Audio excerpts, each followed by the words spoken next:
আরে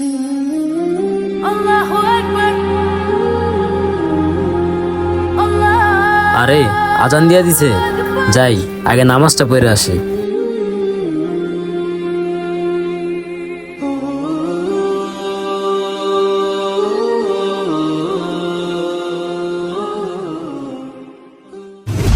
বন্ধু, হ্যাঁ ক।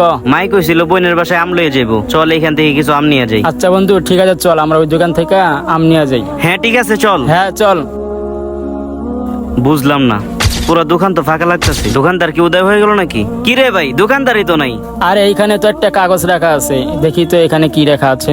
দোকানদার নামাজে গেছে, দয়া করে কিছুক্ষণ অপেক্ষা করুন, কিছুক্ষণের মধ্যেই চলে আসবে। বন্ধু, দোকানদার তো নামাজে গেছে। এই যুগে কেউ দোকান ফেলায় নামাজ পড়তে যায়? আচ্ছা বন্ধু চল, আমরা কিছুক্ষণ অপেক্ষা করি। এই রে, কাস্টমার দাঁড়ায় আছে রে। ভাই, দোকান কি আপনার?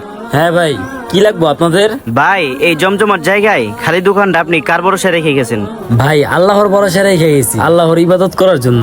এই দোকান থেকে যদি কেউ কিছু নিয়ে যাইতো, দোকানটা দেখার জন্য একটা লোক রেখে যেতে পারলেন না? ভাই আল্লাহ দেখাশোনার জন্য আছে, আল্লাহ ভরসা, কেউ কিছু নিব না।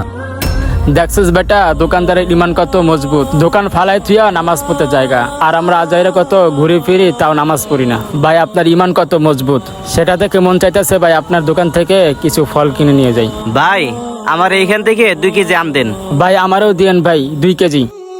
আচ্ছা দিতাছি ভাই। বন্ধুরা, ভিডিওটি ভালো লাগলে অবশ্যই কমেন্টে মাশাআল্লাহ বলে যাবেন।